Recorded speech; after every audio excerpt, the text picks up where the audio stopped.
Nitpick.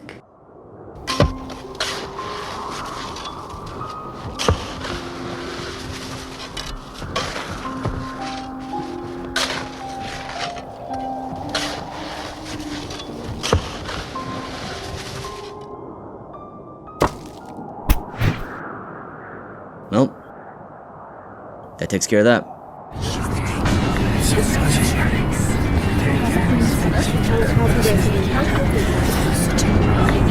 She's running.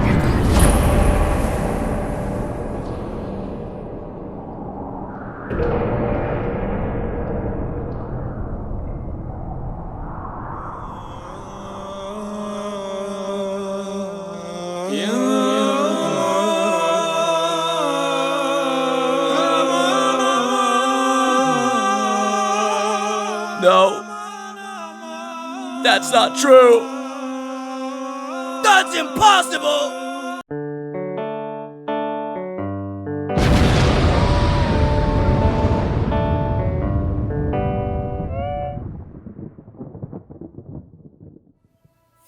You guys ever seen a flick called The Borrowers? Released in 1997, starring John Goodman? No? Yeah, I didn't think so. Kind of an indie film. A family of little people. Nope, not. These are actual little people, okay? Live in the walls of a house where their day-to-day consists of stealing or borrowing from normal-sized citizens. John Goodman's character, of course using stereotypical movie logic, tries to murder them for this instead of hailing his interaction as one of the greatest scientific discoveries of all time. Why am I telling you this? Well, whenever I think of this game, this random movie pops into my head. We got Mario Party 2 in the walls, slowly pilfering ideas from its frustrated predecessor. Mario Party 2 owes a lot of its praise to the original installment. While a sequel improving ideas from past entries isn't uncommon, you'll see what I mean.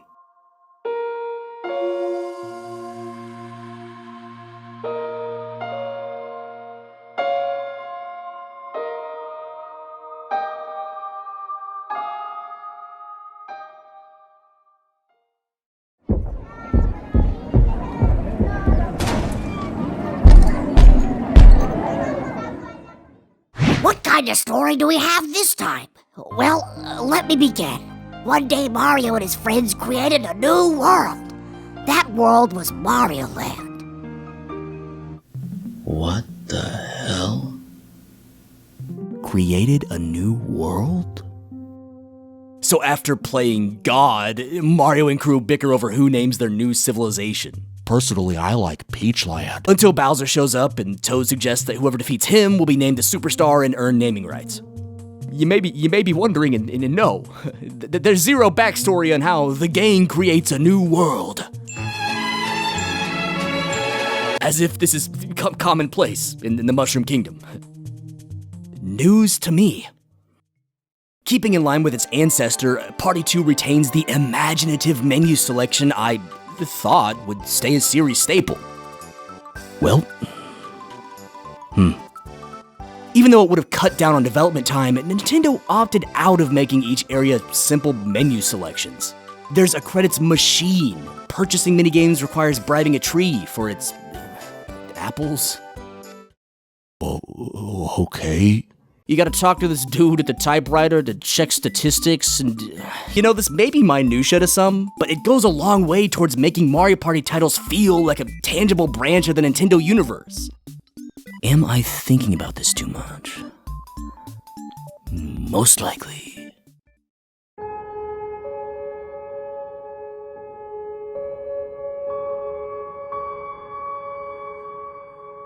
Mario Party 2 has been said to house some of the best minigames in the entire series. And I agree. But to get this level of recognition, it had to cheat. 21 of the 65 featured minigames are carried over from the first entry. And if second string item and dual minigames, which didn't exist in Party 1, are removed from the equation, 49 are left, making almost half the content here assembled from old parts. While it could be seen as lazy on Nintendo's part for recycling so many assets, it could also be argued there were certain features the team wanted to cement as series staples.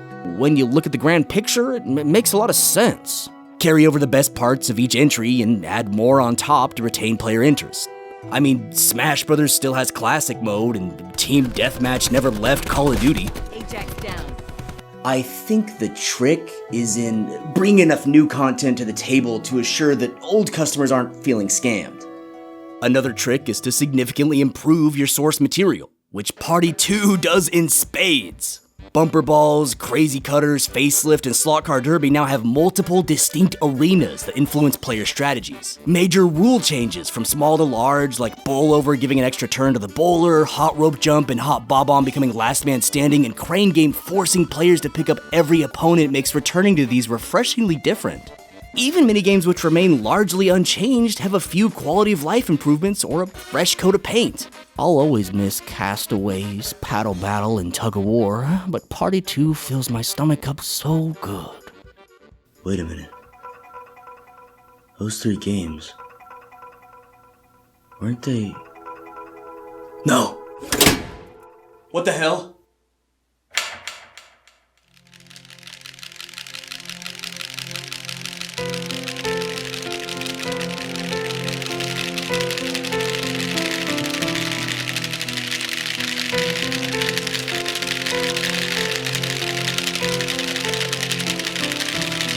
What's odd is no joystick rotating minigame made the cut. Nintendo could have changed the spinning to button mashing, Which they seem to have no issue including. but chose not to. Well, it's too late. The damage is done. Let's talk about Mario Party's over-reliance on button mashing.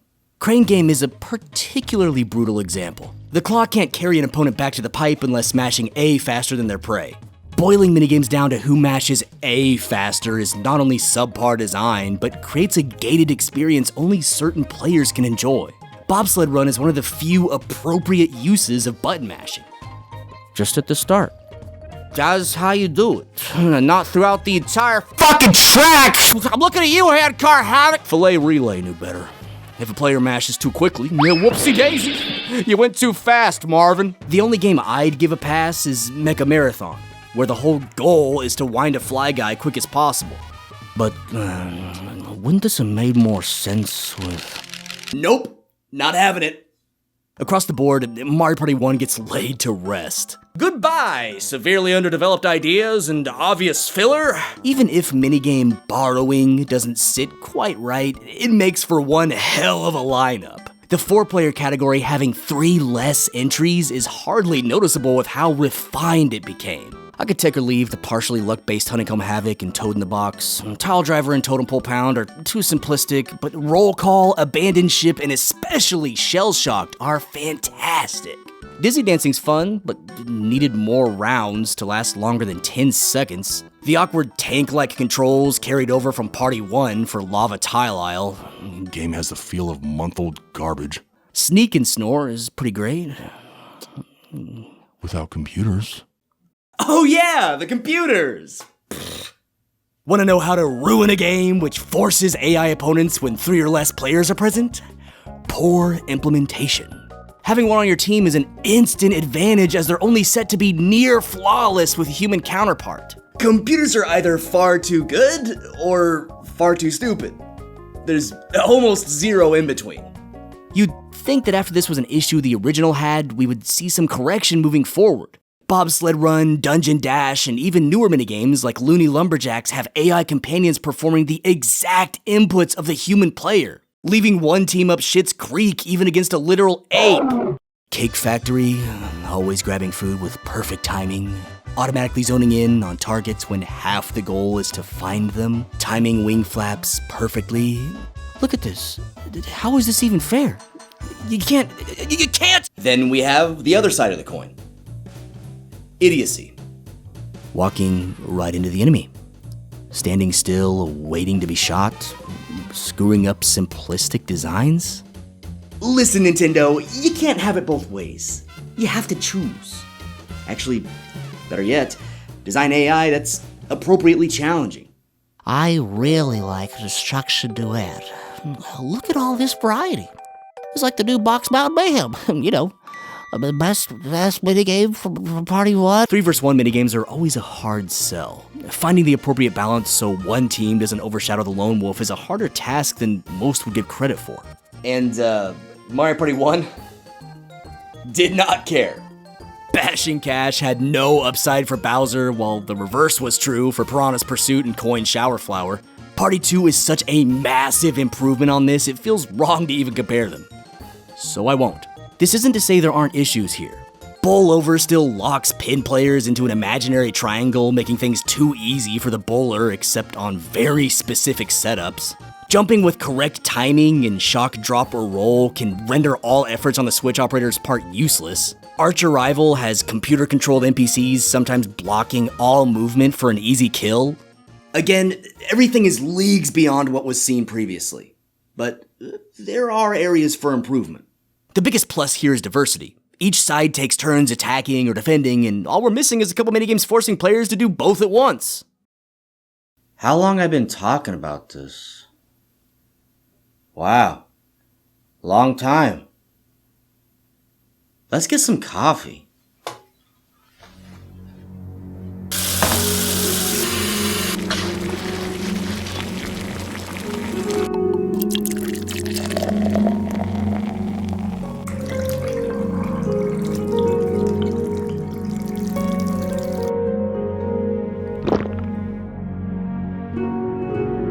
Let's just jump into it. New spaces. We got some new spaces here! With battle spaces, Goomba drops down to nab money from every player, forcing them into a battle royale with all the collected coins at stake. First place gets 70% of the lot, and second gets 30. Oh, here you go, you fucking loser. All around me are familiar. Most impressive is these are technically just 4-player matches, but Battle provides its own set of 8 unique minigames. While half are repurposed from Party 1, new additions like Raking 'em In and Bumper Balloon Cars add great variety. Day at the Races and Bowser's Big Blast fit Battle Mode's coin gambling theme perfectly, with Big Blast becoming an instant nail-biting classic. The 10 coin reward for passing go was removed once Koopa finally took a look at his finances and, oh fuck, I gave all my money away! Koopa Bank. He saves up cash collected from passerbys, then whoever nails a space gets a big payout. Koopa Bank's inclusion doesn't really add much, if anything, to this game besides a random NPC that takes coins. Sure, landing here can be nice, but Koopa Bank doesn't do anything besides one simple function. Maybe a special reward or board event once he reaches a certain coin total? How about players having the option to buy out this space, granting them immunity and a portion of all future payouts? I literally just came up with these ideas. Why was this not thought out more? And wait a second, where the hell is my mushroom at? The mushroom symbol gave players an extra die roll, or sometimes lost them a turn. Its mysterious removal coincides with the introduction of items. Probably didn't want it interfering with users buying mushrooms from shops. One-player minigames were also given the boot, but they've been replaced with what are called item spaces. These vary from board to board. Pirate Land being the memorization of moving barrels, Western Land, pulling a lever, blah blah blah. Instead of a coin reward, players get an item. Oh yeah, items. Mario Party 2's second biggest claim to fame, items are unfortunately a mixed bag. Most of these are very straightforward, and that sits in Mario Party's favor, but an issue arises with carry capacity. One item is all you get. Being limited to one space inevitably places all items into a tier list, starting with Magic Lamp. the poop emoji genie's here to fly a player directly to the star. The best part is the drawn-out, unskippable cutscene that plays with each use. Boo Bell. Need to steal from other players and Boo isn't around? Well, he is now. Mushroom. There are 2 of these in Party 2. The normal one giving an extra die roll and the gold giving 2. Dueling Glove. Each board now has a unique duel minigame that takes place when 2 players land on a similar space in the last 5 turns. Oddly specific, I know. If you're good at these, using this glove to immediately challenge an opponent and sap their coins right before they reach a star is brutal. Plunder Chest. Steals an item at random from any player. What is with Mario Party and randomness? Anyways, save this one until other players have good items and you're set. Warp Block. This warps a player at random to an opponent's space. Okay, this would have been incredible had it not been completely neutered by chance. What a waste. Skeleton Key. Okay, I'm done with this shit. The skeleton key is an item that gets blasted by carry limitations. Players should only carry items which they plan to use very soon, considering a roll of the dice could land them another one very quickly. If users were allowed 2 to 3 items instead of just 1, skeleton keys would most likely become a one-off staple. Bowser's suit lets users become Bowser for 1 turn and roll a dice to take 20 coins from any nearby victims they pass by. Problem is, there's no guarantee of a high roll, and you only get 1 dice. Garbage. Worst of all is Bowser's bomb. What's that do? You can blow up the gosh dang board? It transforms baby Bowser into adult Bowser at the end of the turn. His model depends on which board you're currently on, but he always does the same thing. Rolls 3 dice and takes all coins from any player he stops by. I can't even describe my disappointment when I found out he does the same thing no matter the map. This is a pretty huge step down from his role in Party 1. What's odd is Party 2 doesn't allow items to be switched out. If you have an unused warp block and happen to visit the shop or land on a space, nothing happens. Hello? Can I get rid of this skeleton key, please? No? Okay. Mario Kart has items, but in Mario Kart, skills required for the core gameplay. As for the boards, well, if you played Party 1, you know what you're in for. Never thought I'd be saying this, but remember those actually original board names? Luigi's Engine Room, Rainbow Castle, Eternal Star? Why use those with imaginative names like Western Land, Pirate Land, Space Land, Mystery Land, and Horror Land? I think I need to take a quick trip to Toilet Land. You like that joke? Pirate Land has ships blasting scallywags back to start, along with Snacker from Banjo-Kazooie and Torthwomps from Tropical Island. We really couldn't think of a new idea here. Western Land features Steamer, a Gandalf-themed train that players can pay to ride, granting quicker access to separate corners of the board. Wiggler, owner of the Milk Shop in the top left corner, can be paid to draw players in for a hootenanny. And you know what's even better? Check this out. No, you aren't imagining this. DK is completely blitzed. Nintendo tries to get around having actual alcohol in their games by using milk instead. Like, of all things, why choose milk? Maybe it's subliminal messaging to kids, considering Mario was part of this late 90s Got Milk ad. If Mario came into your house looking for an ice cold white substance, would you give it to him? I know I would. Mamma mia! What's wrong? I thought you were thirsty. Spaceland houses a giant countdown timer in the center which drains all coins from anyone blasted, with jungle adventure-inspired space cars chasing Mario and gang should they land incorrectly. Mystery Land continues the trend established by Wario's Battle Canyon, having 4 different sections players travel to. But this time, the bob-omb cannons are gone, and players switch areas through happening spaces. What the fuck? Thankfully, purchasing skeleton keys to open connecting doors and paying alien bob-ombs, which warp to separate areas, both exist as ways to mitigate happening space frustration. Even so, bad luck can rear its head more here than any other board due to this one feature.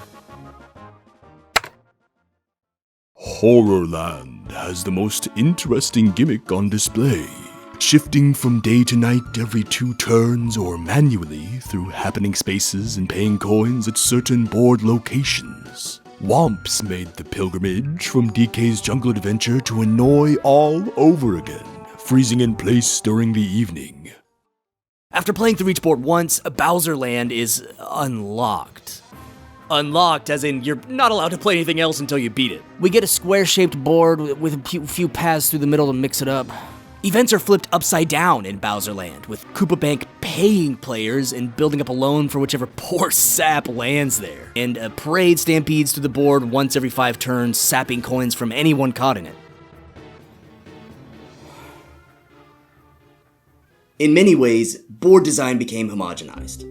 Each map has the same basic concepts, with only a couple gimmicks and a palette swap to differentiate them. Party 1 tested various ideas, like keeping Toad stationary for Peach's birthday cake and Rainbow Castle, the latter of which even has a rotating wall determining players' fates, and the other allowing space purchasing similar to Monopoly. Multiple star locations existed on Eternal Star, and Toad swapped areas on Tropical Island.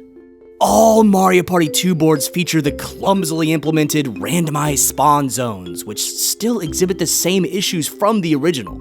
If I was feeling generous, I could say board events got a little more creative, but even so, it's a pretty insignificant margin. Why bring back so many previously seen assets but not feature returning maps? With almost half the minigame content being reimagined, it would only make sense to ratchet up the fan service even more. Seeing as none of these older boards feature items or Koopa Bank, they could also serve to add some variety. There's nothing here truly stepping outside the box, aside from Horrorland. How was this map not seen as a foundation for Party 2? I say include a couple boards that don't shake up the formula too much, Pirate and Westerland fit the bill, then go crazy exploring new concepts with the others. If players don't like certain aspects, they don't have to play those boards. Or, better yet, give them options to alter things themselves. Mario Party 2 somehow has less board customization than its predecessor. In Mushroom Bank, the ability to turn on or off Koopa and Boo, along with influence board play with various blocks, was present. All Party 2 offers is the option to choose whether endgame star bonuses are awarded. A fine addition, but it's at the subtraction of everything else. You ever sat down with a new group of friends to play Monopoly? I swear to God, everyone has their own specific rules, like putting money in the middle for free parking to not allowing property purchase until everyone's had a full trip around the board.